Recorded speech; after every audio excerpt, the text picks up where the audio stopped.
কথা নয় মা, শাস্ত্রের কথা। সদা সর্বদা কৃষ্ণ কৃষ্ণ কৃষ্ণ কৃষ্ণ বলা এত সহজ নয়। আমরা এটা মনে করে নিই, আমরা ভাবি সংসারে এত জ্বালা, এত যন্ত্রণা, এত টেনশন, এর মধ্যে বলবো কি করে? সন্ধ্যেবেলায় বড় জোর আধ ঘন্টা বলতে পারি, সকালবেলায় উঠে হয়তো একটুখানি বললাম, কিন্তু সারাক্ষণ কি বলা সম্ভব? সংসারে ঝামেলা নেব না সংসার চালাবো, না সব সময় ভগবানের কথা বলবো? বলে মা, এটা আমি যুক্তি দিয়ে আপনাদের বলতে পারবো না, তবে বলা সম্ভব যিনি সর্ব অবস্থায় প্রসন্ন থাকেন, সর্ব অবস্থায় যিনি প্রসন্ন, যার মধ্যে কোনো অভাব নেই। আমরা অভাবী বলে আমাদের এত দুঃখ। আমরা ভাবি আমার মনে হয় এত টাকা হলে তবে আমার আনন্দ হতো। এই যে অপূর্ণতা, এটা কোনোদিন পূর্ণ হবে না বাবা। যোগীর চিন্তা জগন্নাথ, ফকিরের চিন্তা মক্কার, ধনীর চিন্তা ধন, কেবল 99 ধাক্কা। ভাগবত বলছে পৃথিবীতে কোনো দুঃখ বলে কোনো বস্তু নেই। দুঃখ আমার মানসিকতার ওপরে। আমি দুঃখটাকে মনে করে নিচ্ছি এটা দুঃখ, এটা আমার উপরে নির্ভর। দুঃখ বলে কোনো জিনিস হয় না। বলে সেটা কিরকম না, দুজন পূজারী মশাই, পূজারী ব্রাহ্মণ ঠাকুর একটা জমিদার বাড়িতে পুজো করতে গেছে। পুজো করে দুজনে রাস্তা দিয়ে আসছে। একজনের মনে প্রচন্ড ফুর্তি, একজনের মনে প্রচন্ড ব্যথা, দুঃখ। দুজনেই একই জায়গায় পুজো করে আসছে, দুজনেই আসছে রাস্তা দিয়ে হাঁটতে হাঁটতে। একজনের মনে আনন্দ আর একজন মনে দুঃখ, মাথা নিচু করে মুখ ভার করে আসছে। এমন সময় রাস্তায় আরেকজনের সঙ্গে দেখা হয়ে গেছে। কি ব্যাপার ব্রাহ্মণ ঠাকুর, কোথায় গিয়েছিলেন আপনারা? না, জমিদার বাড়িতে পুজো করতে গিয়েছিলাম। তা জমিদার বাড়িতে আপনি পুজো করতে গিয়েছেন, আপনি হাসছেন, আর ওনার মুখটা বাংলার পাঁচের মতো হয়ে গেছে কেন? তাহলে কি আপনারা দুজন দু জায়গায় পুজো করতে গিয়েছিলেন? বললেন না না, আমরা একই বাড়িতে পুজো করতে গেছি। বলল আচ্ছা, তাহলে নিশ্চয়ই নিশ্চয়ই আপনাকে ভালো খাবার দিয়েছে আর ওনাকে মনে হয় সেই খাবারটা দেননি। না না না, আমাদেরকে একই খাবার দিয়েছে, একই জায়গায় বসে আসনে বসে আমরা দুজনে খেয়েছি। না, তাহলে আপনাকে হয়তো রসগোল্লা বেশি দিয়েছে, ওনাকে কম দিয়েছে। বললেন না, রসগোল্লা যাচাই ছিল, যে যত খুশি নিতে পারে খেতে পারে। না, তাহলে নিশ্চয়ই আপনাকে ভালো আসনে বসতে দিয়েছে, ওনাকে ছেঁড়া আসনে দিয়েছে। বলে না না, একই আসন সকলের জন্য ছিল। বলল তাহলে মনে হয় আপনার আনন্দ আর ওনার দুঃখের কারণ আপনাকে দক্ষিণা একটু বেশি দিয়েছে, ওনাকে দক্ষিণা কম দিয়েছে। বললেন না, আমাদের দুজনকেই 500 টাকা করে দিয়েছে। না, তাহলে ওনার এত দুঃখের কারণটা কি? একই জায়গায় গেছেন, একই খাবার খেয়েছেন, একই জায়গায় বসেছেন, একই দক্ষিণা দিয়েছে, তাহলে ওনার মনে দুঃখের কারণটা কি? বলেন ওনাকে জিজ্ঞাসা করুন। তখন উনি বলছেন না, 500 টাকা করেই দিয়েছে, কিন্তু আমি ভেবেছিলাম জমিদার বাড়িতে পুজো করতে যাচ্ছি, মনে হয় 1001 টাকা আমাকে দক্ষিণা দেবে। তাই এই যে 1001 টাকা দক্ষিণা দেয়নি, আমি মনে ভেবেছিলাম আমাকে 500 টাকা দিয়েছে বলে আমার দুঃখ। আর এনার এত আনন্দ কেন? না, ইনি ভেবেছিলাম মনে হয় আমাকে 200 টাকা দেবে, কিন্তু দিয়েছেন উনি 500 টাকা, তাই এনার এত আনন্দ আর এনার এত দুঃখ। তাহলে দুঃখের কারণটা কি? আমার মানসিকতা। আমি ভেবে নিয়েছি আমার একটা নাতি হবে, আমি ভেবে নিয়েছি আমার ছেলে হবে, আমি ভেবে নিয়েছি আমার ছেলে হলে সুখ হবে, আমি ভেবেছি আমার নাতি হলে আমার আনন্দ হবে। আমি ভেবেছি, কিন্তু আদৌ হবে কিনা এটা আপনি জানেন না, এটা পরমাত্মা ভগবান জানেন। তাহলে আপনি যদি ভগবান হতে চান, যে এই ছেলে হলেই আমার ভালো হবে, আমার মেয়ে হলেই দুঃখ, আপনি ভগবান হতে চাইছেন, তাই আপনার এত দুঃখ।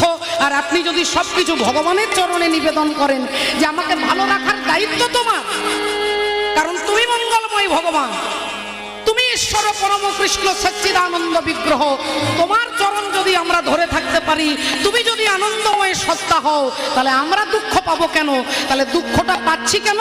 কারণ আমি নিজে ভগবান সাজতে চাইছি। তাহলে আমার মানসিকতার উপরে দুঃখ নির্ভর করে, আমারই মানসিকতার উপরে আনন্দ নির্ভর করে। এটাই হচ্ছে ভাগবতের শিক্ষা। শ্রীল সুখদেব গোস্বামী পাদ মহারাজ পরীক্ষিতকে বলছেন যে দুঃখ কিছু নেই, আপনি ভেবে নিচ্ছেন আপনার কোথাও ঘাটতি পড়েছে, তাই আপনি এটাকে দুঃখ মনে করছেন। তাই হে ভক্তিমতী মায়েরা, ভগবত চরণে যিনি বিশ্বাস করেন তিনি সদা সর্বদা হরিনাম বলতে পারবে, তিনি সদা সর্বদা বলতে পারবেন। যদি কারো বলার মানসিকতা থাকে, তাই ছোট্ট মীরা ছোটবেলা থেকে ভক্তি আশ্রয় করে জন্মগ্রহণ করেছে। বাবার নাম রত্নসিংহ, মায়ের নাম বীর কুঁওরী দেবী। বীর কুঁওরী দেবী, বাবার নাম রত্নসিংহ। ছোট্ট বাড়ির মেয়ে মীরা, তার আসল নাম ছিল মিহিরা।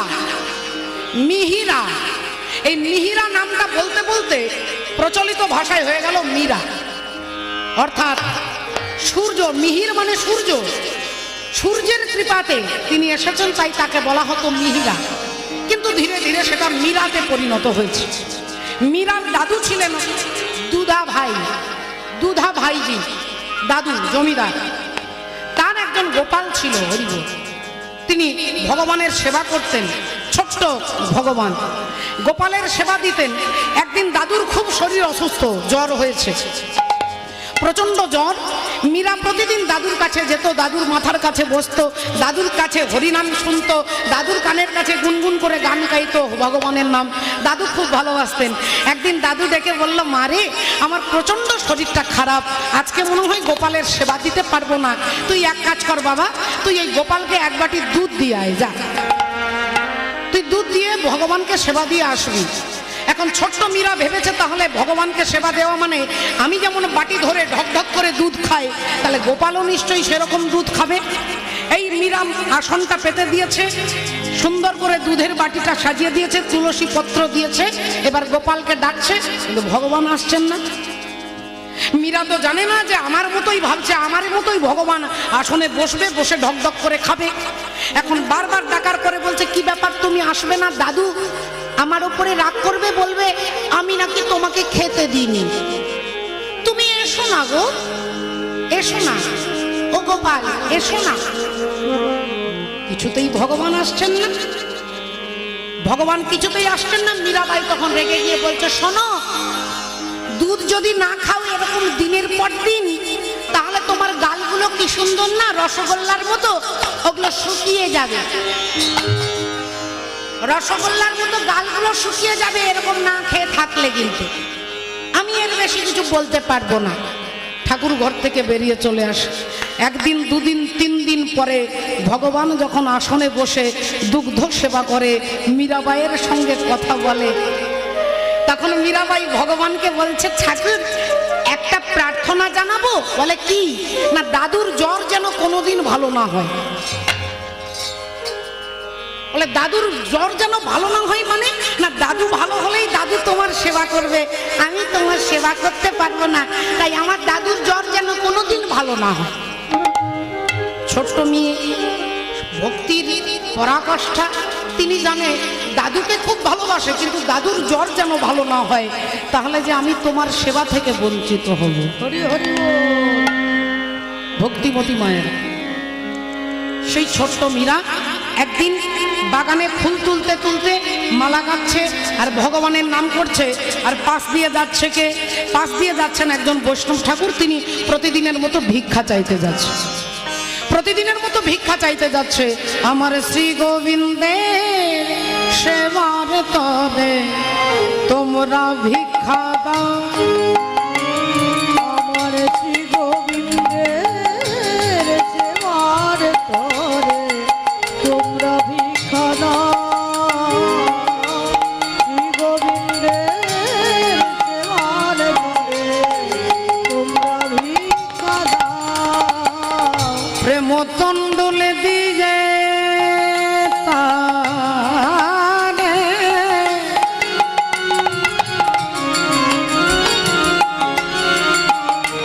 প্রেম তন্ডুল দিয়ে তারে আমায় জন্মের মতো, জন্মের মতো কিনে নাও, কিনে নাও আমার শ্রী গোবিন্দের সেবার তরে তোমরা ভিক্ষা দাও, শ্রী গোবিন্দের সেবার তরে তোমরা ভিক্ষা দাও।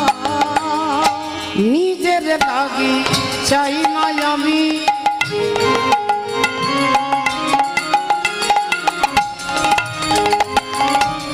নিজের লাগি চাই না আমি, চাই যে তারি লাগি।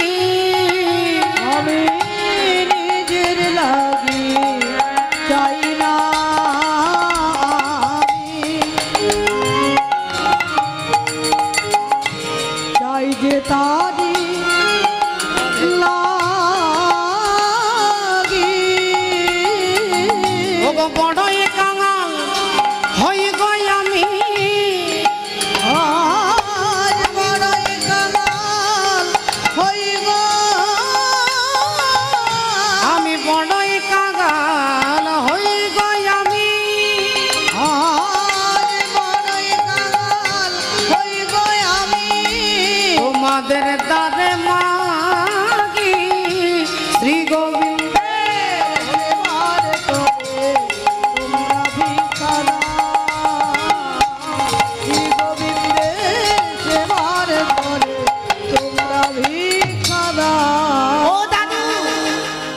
বৈষ্ণব ঠাকুরের গিয়ে পেছনের উত্তরীয়টা আঁচলটা ধরে বলছে, ও দাদু দাঁড়াও না, দাঁড়াও না, তোমার কোলে ওটা কি গো?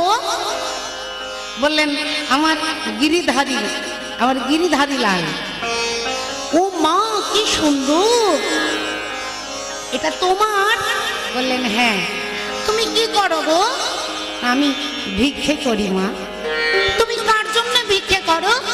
আমি গিরিধারীর জন্য ভিক্ষে করি। কি সুন্দর। ও দাদু, ও দাদু চলো না, আমাদের ঘরে চলো না। ওরে মা, আমার যে অনেক দেরি হয়ে গেছে বাবা, আমি ভিক্ষা করতে যাব, ভিক্ষা করে এনে রান্না করে ভগবানের ভোগ নিবেদন করব। আরে বাবা, তুমি আমাদের ঘরে যাবে তো নাকি? আঁচলটা ধরে টানাটানি করছে, তিনি বারবার ছাড়ানোর চেষ্টা করছে, মীরাবাই কিছুতেই ছাড়বে না। মীরাবাইয়ের বাবা রত্ন সিংহ মীরাবাইকে খুঁজতে খুঁজতে বাগানে দেখছে নেই, এদিক ওদিক খুঁজতে খুঁজতে দেখছে একজন বৈষ্ণব ঠাকুরের ধুতি ধরে টানাটানি করছে। চিৎকার করে উঠলেন, মীরা, কি হচ্ছে? ওনাকে ছেড়ে দাও, ওনাকে ছেড়ে দাও। না, ছাড়বো না, আগে তুমি বলো এই দাদু যেন আমাদের ঘরে যায়। রত্ন সিংহ এসে বৈষ্ণব ঠাকুরকে প্রণাম করে বললেন, কিছু মনে করবেন না, আমার মেয়ে প্রচন্ড জিদ, তাই আপনাকে যখন বলেছে যেতে হবে, নইলে কিন্তু আজকে ওকে সারাদিন খাওয়াতে পারবো না। আপনি দয়া করে চলুন, আপনার গিরিধারীর সেবার ব্যবস্থা আমি করে দেব। তাই গিরিধারীকে বাড়ি নিয়ে এলেন, মন্দিরের ওপরে সিংহাসনে বেদির ওপরে রেখে ভগবানের সমস্ত কিছু আয়োজন করলেন। এবার ভগবানকে সুন্দর করে স্নান করিয়ে সাজালেন, সেরকম করে সাজাচ্ছে। আহা রাধে রাধে। সুন্দর করে সাজিয়ে ভোগ নিবেদন করছে। মীরাবাই কিন্তু দরজার কাছে দাঁড়িয়ে দেখছে কেমন করে স্নান করালেন, কেমন করে সাজাচ্ছেন। এবার ভোগ নিবেদন করে প্রসাদ পেয়ে সকলে প্রসাদ পেলেন। বৈষ্ণব ঠাকুর যখন ঠিক বিকেল বেলায় তার মাধুকুরি নিয়ে গিরিধারী গোপালকে কোলে নিয়ে যাবে, অমনি মীরাবাই বলে উঠল, ও দাদু, একটা কথা বলবো? বলো মা। তোমার তোমার গিরিধারীকে আমাকে দেবে? মারে, এই গিরিধারী যে আমার জীবনের সর্বস্ব, একে আমি তোমাকে দেব কি করে মা? না, তুমি দাও না গো, তোমার গিরিধারীকে তো আমি দেখেছি, কিরকম স্নান করাতে হবে, কিরকম সাজাতে হবে, আমি সব করব। তুমি দাও না দাদু, ও দাদু দাও না, দাও না। রত্ন সিংহ বলে উঠলেন, মীরা, বড্ড বাড়াবাড়ি করছো তুমি, সকাল থেকে তোমার বেয়াদপি দেখছি। এটা কি হচ্ছে? তুমি ওনার ভগবানকে নিয়ে টানাটানি করছো, তুমি পারবে ওনার সেবা করতে? ও দাদু দাও না গো, দাও না, আমি তোমার গিরিধারীকে খুব ভালোবাসবো, দাও না। বৈষ্ণব ঠাকুর কিছু বলতে পারছেন না, কিন্তু ভগবান তো খেলার বস্তু নয় এটা ভেবে তিনি বেরিয়ে যেতে চাইছেন, মীরাবাই যেতে দেবে না। রত্ন সিংহ তার স্ত্রীকে ডাকলেন, বীর কুঁওরি দেবী এসে মীরাবাইকে কোলে নিয়ে বললেন, চল চল। আরে বাবা, আরে বাবা, উনি আবার আসবে, উনি আবার আসবে, তুই আবার দেখতে পাবি, চল মা চল। কোলে নিয়ে মেয়েকে ভুলানোর ছলে ছাদের ওপরে নিয়ে গেছে মা, ছাদের ওপরে নিয়ে গেছে। রাধে রাধে। আর ছাদের ওপরে নিয়ে গিয়ে মেয়েকে ঘুরিয়ে ঘুরিয়ে দেখাচ্ছে। এমন সময় দেখতে পেলেন যে ঘোড়ার উপরে চেপে একজন বরযাত্রী নিয়ে বিয়ে করতে যাচ্ছে। আর যেই দেখেছে অমনি বলে উঠলো, মা মা দেখো দেখো, ওনারা কি পুজো দিতে যাচ্ছে। মা বললেন, ওরে পাগলি, পুজো দিতে যাবে কেন? ও তো বর বিয়ে করতে যাচ্ছে, ও তো বিয়ে করতে যাচ্ছে, ও তো বর। যেই বলেছে অমনি মীরা বলে উঠলো, তাহলে তুমি আমারও বর এনে দাও, আমাকেও একটা বর দিতে হবে। এ তো আচ্ছা মেয়ের পাল্লায় পড়েছি, এ তো যাকে দেখছে তাকেই বলছে আমার দরকার। আরে বাবা, তুই বড় হবি তো, তুই তো বড় হবি না, তুমি আমাকে বর এনে দাও, আমি নইলে খাবো না, তুমি আমাকে বর এনে দাও। আচ্ছা আচ্ছা আচ্ছা, শোন শোন শোন, ওরে ওরে পাগলি মেয়ে শোন, তোর বর এই চিন্তা করছে কি বলবো কি বলবো কি বলবো। বলে, ওই যে বৈষ্ণব ঠাকুর এনেছিলেন না গিরিধারী গোপাল, ওই গিরিধারী হচ্ছে তোর বর।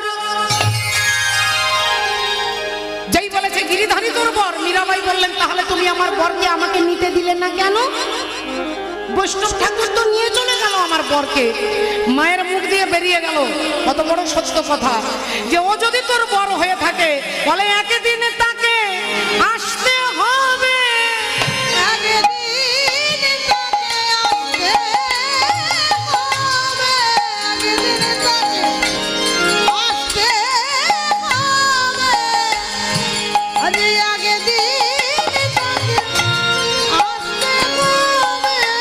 সে যে ভক্ত বড় ভালোবাসে,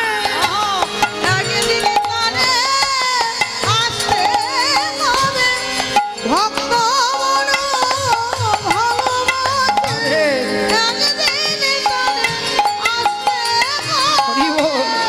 ভক্ত বড় ভালোবাসে, একদিনে তাকে আসতে হবে। অনন্য চিন্তন্তে মাং যোজনা পর্যুপাসতে তে সংনিত্যাভিযুক্তানাং যোগক্ষেম বহাম্যহম।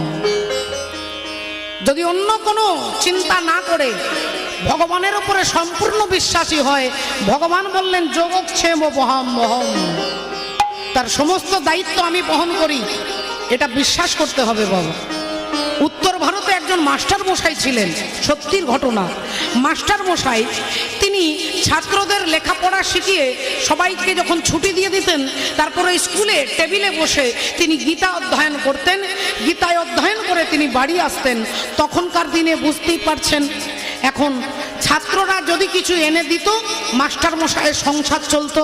একদিন ছাত্ররা কিছুই এনে দেননি, স্ত্রী এসে স্বামীকে বলছে, হ্যাঁ গো ঘরে চাল নেই, ডাল নেই, নুন নেই, তেল নেই, তা তুমি তো সকাল থেকে চলে যাও স্কুলে, দুপুর বেলায় আসো, আমি কি রান্না করব, ঘরে কিছুই নেই। মাস্টার মশাই যখন তার গিন্নি সারাক্ষণ একই কথা বলছে, তিনি তখন গিয়ে স্কুলে বসে গীতার গ্রন্থটাকে পাল্টাতে লাগলেন, গ্রন্থ অধ্যয়ন করতে লাগলেন। পড়তে পড়তে এই লাইনটার দিকে চোখটা পড়েছে যে অনন্য চিন্তয়ন্তে মাং যে জনা পর্যুপাসতে তে সংনিত্যাভিযুক্তানাং যোগক্ষেম বহাম্যহম। এই লাইনটার দিকে বারবার তার চোখটা যাচ্ছে আর তার মনটা খারাপ হয়ে যাচ্ছে, যে তুমি যদি ভক্তের বোঝা বহন করে দাও, তাহলে আজকে আমার বাড়িতে কিচ্ছু নেই, আমি তোমার সেবা দেব কি করে? আমার গিন্নি চিৎকার করছে, আমার বিশ্বাস টলমল করছে যে তুমি ভক্তের জন্য বহন করে নিয়ে আসো, এটা তো আমার বিশ্বাস হচ্ছে না। তা দেখি আর একটু সময় দেখি, 12টা থেকে 1টা বেজে গেল, দুপুর 1টা থেকে 2টো বেজে গেল, কেউ কিচ্ছু নিয়ে এলো না। মাস্টার মশাইয়ের মনে মনে একটু একটু করে ক্ষোভ দুঃখ জমা হচ্ছে। তিনি যেই 3টে বেজে গেছে, তখন ওই লাইনটার ওপরে একটা কলম দিয়ে আঁচড় কেটে বললেন, না এটা মিথ্যে কথা, মিথ্যে, এটা মিথ্যে, একটু বাড়িয়ে বাড়িয়ে লেখা হয়ে গেছে। এই কলম দিয়ে দাগ দিয়েছে, তাও যখন লেখাটা দেখা যাচ্ছে তখন রেগে গিয়ে টেবিলের মধ্যে তখনকার দিনে কালি ব্যবহার করা হতো, সেই কালির বোতলটা সেই লাইনটার ওপরে ঢেলে দিয়ে আর গীতা গ্রন্থটাকে বন্ধ করে মাথা নিচু করে তিনি চিন্তা করছেন, মাঝে মাঝে কান্না পাচ্ছে, কি করে বাড়ি যাব? তাহলে কি সব ভুল? সব আমার চিন্তা ভুল? তাহলে কি উনি ভক্তের জন্য বহন করেন, এটা কি মিথ্যে কথা, অলিক কথা? এই চিন্তা করতে করতে মনের দুঃখে তিনি বসে আছেন স্কুলে, আর এদিকে একটা ছোট্ট বাচ্চা ছেলে কালো রঙের, বুঝতেই পারছেন তিনি কে বাবা। তিনি মাথায় একটা ঝুড়ি এনে, ঝুড়ির মধ্যে চাল ডাল সবজি নুন সব কিছুই আছে, এনেই ওই মাস্টারের গিন্নি তার কাছে এসে বলছেন, মা ও মা। তিনি বেরিয়ে এসেছে, কে রে বাবা তুই? এতটুকু ছেলে, তোর মাথায় এত বড় ঝুড়ি? না তুমি আগে এটা ধরো। ঝুড়িটা ধরে যেই নামিয়েছে, হ্যাঁ রে বাবা তুই কে রে? না আমি মাস্টার মশাইয়ের ছাত্র। তা তুই তাহলে তাহলে একটু বস, তোর জন্য কিছু ব্যবস্থা করে দিচ্ছি। না না, মাস্টার মশাই ভীষণ রেগে গেছে, ভীষণ রেগে গিয়েছে, দেখুন আমার মুখের মধ্যে কালি ছুঁড়ে দিয়েছে, আমার মুখে কালি ছুঁড়ে দিয়েছে মাস্টার মশাই, আমাকে মেরেওছে, পিঠ ঘুরিয়ে দেখাচ্ছে। মাস্টারের গিন্নি বলল, তোর মাস্টার মশাইয়ের কি বুদ্ধি ভ্রম হয়েছে? হ্যাঁ এইটুকু বাচ্চা ছেলের মুখে কালি ছুড়ে দিয়ে তাকে মেরেছে। হ্যাঁ রে বাবা, কি দোষ করেছিস? বললে এই খাবারগুলো আনতে একটু দেরি হয়ে গেছে, একটু দেরি হয়ে গেছে, তাই আমি যাই, নইলে আবার মারবে। আরে বাবা, আমি তোর মাস্টার মশাইকে বলে দেবো, তুই খেয়ে যা বাবা। না না, আমার সময় নেই বলেই ভগবান বেরিয়ে চলে গেছে। আর এদিকে মাস্টার মশাই মনের দুঃখে মাথা নিচু করে বাড়ি আসছেন। আর যেই তিনি দরজায় পা রেখেছেন, তার গিন্নি বলে উঠলো, হ্যাঁ গো, বলি তোমার কি কোনো বিচার বুদ্ধি সব জলাঞ্জলি দিয়ে দিয়েছ? ভাবলেন এবারেই বলবে যে আজকে সারাদিন তাহলে উপোস দিতে হবে। এবারেই গিন্নি বলবে, বললো তুমি কি ব্যাপার, এইটুকু বাচ্চা ছেলের মাথায় এত বড় একটা ঝুড়ি, তার মধ্যে চাল ডাল নুন সব পাঠিয়ে দিয়েছো, তারপরে তুমি আবার তাকে মেরেছো। তা তোমার হৃদয় কি পাথর হয়ে গেছে? তুমি তার মুখে কালিও ছুড়ে দিয়েছো। মাস্টার মশাই বললেন, কি বলছো তুমি? আমি বাচ্চা ছেলের মাথায় ঝুড়ি তুলে দিয়েছে? হ্যাঁ, হয়তো দেখো না কত চাল ডাল এনে দিয়েছে। ওই বাচ্চা ছেলেটা বেচারা কত কাঁদছিল। দেখো, রান্নাঘরে এসে দেখছে ঝুড়ির মধ্যে সবকিছু রয়েছে। তিনি অবাক হয়ে যাচ্ছে যে এগুলো আনলো কে, আমি তো কাউকে বলিনি। বললেন যে তুমি কি বলছো, আমি কিছু বুঝতে পারছি না। আচ্ছা, তাহলে এখন তুমি সব ভুলেও যাচ্ছ। তুমি ওই বাচ্চা ছেলের মুখে কালি ছুড়ে দিয়েছো। তোমার লজ্জা করে না এতটুকু ছেলের মুখে কালি ঢেলে দিতে? মাস্টার মশাই বলে, গিন্নি তুমি কি বলছো? আমি কার মুখে কালি ঢেলে দিয়েছি? বললাম, আমি জানি তুমি বিশ্বাস করবে না, আমি জানি তুমি বিশ্বাস করবে না, কিন্তু তার প্রমাণ আমি তোমাকে দেখাতে পারি। তোমার প্রমাণ দেখাতে পারি। তুমি তোমার স্কুলে যে কালির বোতল, সেই বোতলের কালি যে তার মুখে ঢেলেছো, তার প্রমাণ কি? নয়, বাচ্চা ছেলের মুখের কালিটা আমি নিজের হাতে করে ধুয়ে দিয়েছি, আমি নিজের হাতে ধুয়ে দিয়েছি। এখন তোমার বিশ্বাস হবে না, এবার কিন্তু তোমার বিশ্বাস হবে। আমি তোমাকে প্রমাণ দেখাচ্ছি। তুমি যে তার মুখে কালি দিয়েছো, এই দেখো আমার হাতের দিকে তাকিয়ে দেখো। মাস্টার মশাইয়ের গিন্নি হাতটা দেখাচ্ছেন, তার মুখের কালি আমার হাতের মধ্যে এখনো লেগে আছে। আর যেই হাতটা দেখাচ্ছে, ওই হাতের মধ্যে গীতার সেই লাইনটা পরিষ্কার করে লেখা হয়ে গেছে, যোগক্ষেম বহাম মহম, আমি ভক্তের বোঝা বহন করি।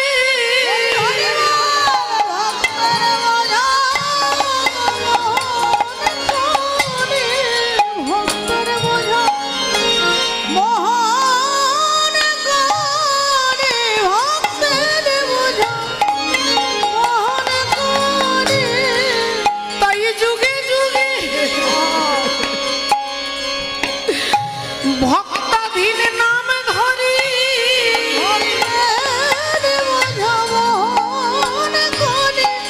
আমি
গুরুমশাই খালি গায়ে খালি পায়ে ছুটতে ছুটতে স্কুলের ঘরে গিয়ে গীতা গ্রন্থটাকে বুকের মধ্যে নিয়ে, আর সেই লাইনটার উপরে যে কালি ঢালা রয়েছে, সেই কালিটাকে বারবার হাত দিয়ে মুছে দেওয়ার চেষ্টা করছে। আর বলছে, ঠাকুর তুমি আমায় ক্ষমা করো, ঠাকুর তুমি আমায় ক্ষমা করো।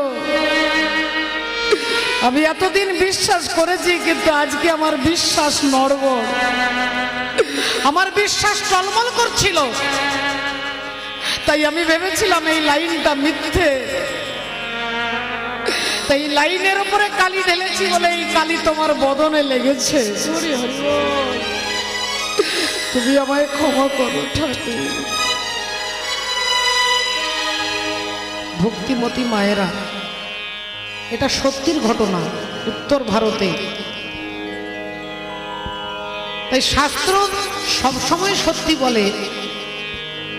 আমি বিশ্বাস রাখতে পারি না বলে ভগবান আমার ডাকে সাড়া দেয় না। লোকে বলে কৃষ্ণ পাষাণ, সাড়া দিতে জানে না।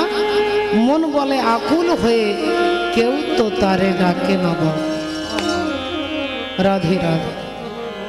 मेरा क्या दुनिया से काम रे,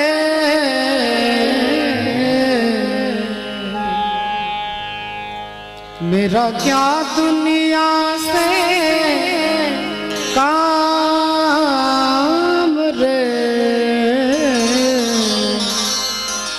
मैं तो रमता जोगीरा।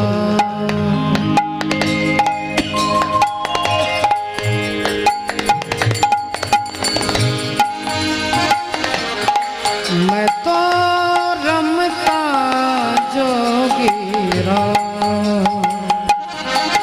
मेरा क्या दुनिया से काम रे, मैं तो रमता जोगीरा।